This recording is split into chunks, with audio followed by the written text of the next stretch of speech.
Hi, my name is Robert Shelley with Shelley Law, and my law firm assists healthcare providers with employment contract issues. Today I'm going to talk about how is tail insurance calculated. So, what is tail insurance? Under what kind of malpractice policy do you need it? And then how much does it cost? So, there are two common types of malpractice policies for healthcare providers. You have occurrence-based and claims-made. So, in a claims-made policy, you do need tail insurance, and then if it's an occurrence policy, you do not. So let's talk about the differences between the two. For an occurrence-based policy, a policy has to be in effect when the malpractice incident actually occurs. So in that scenario, there is no need for tail, and I'll explain why. So in a claims-made policy, a policy has to be in effect when the claim is actually made, and so an employee who terminates a relationship with an employer, there's going to be a period of time where somebody can sue them. So in most states, it's 2 years. So that's called the statute of limitations. And so in this scenario, let's say a physician leaves the practice and they're no longer an employee and they had a claims-made policy. So that policy is done. Well, they need an additional policy called tail insurance that covers the gap in between when they leave the employer and then the last day they can be sued by an individual. Now, there are some exceptions in some states when a minor becomes an adult, and a few other scenarios, but let's just use 2 years as kind of a common amount here. So in the employment contract, it's going to state that the employer will pay for the underlying policy, assuming you're not an independent contractor, and then it's also going to state who is responsible for tail insurance. Now, if you're in private practice, so like a smaller physician-owned group, it's very likely they're going to have a claims-made policy, and it's also very likely they're going to make the provider pay for tail insurance when the contract ends.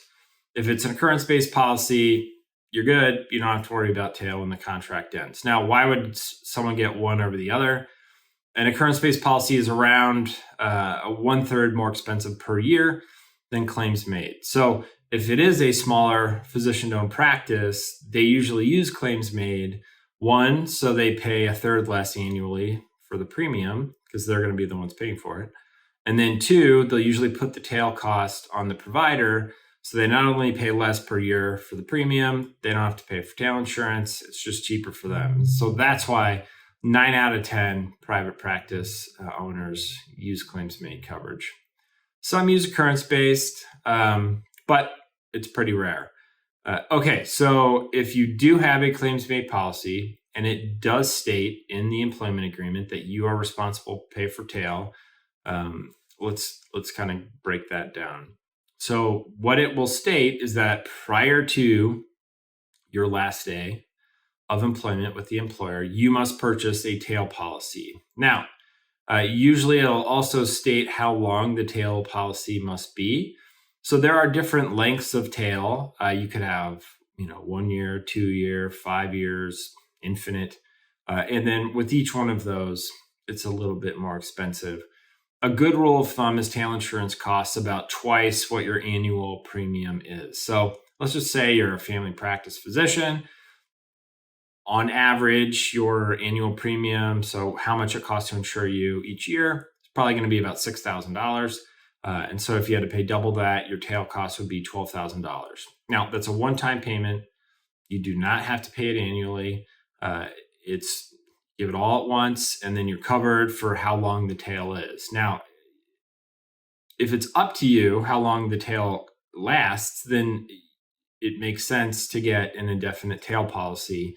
You are rolling the dice if you have a 1-year tail, but the statute of limitations is longer than a year because you are uncovered for that period of time.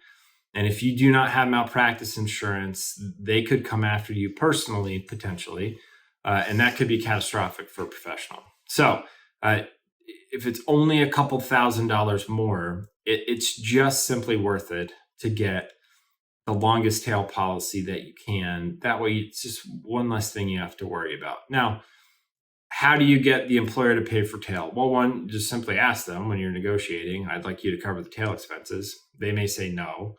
If they do, then you could come back at them. And we've had some success with saying, all right, Well, if you're not going to pay for all of it, what if we do it some kind of like forgiveness over the initial term? So what I mean by that is, let's say you signed a 3-year contract.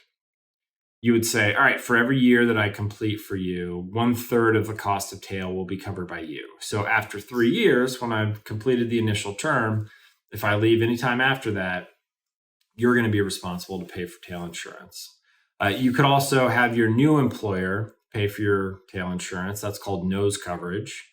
And then the last way of not having to pay for it would be if you stay with the same insurance company with your new position, they'll generally just roll over your old policy into a new one. And that way you don't have to pay for tail insurance. So that's a little primer on how tail insurance is calculated. If you have any questions about your employment contract, please give my law firm a call at the phone number listed below in the description. Or you can reach us through our website, shelleylaw.com. And once again, my name is Robert Shelley, and I appreciate you watching the video. Thanks.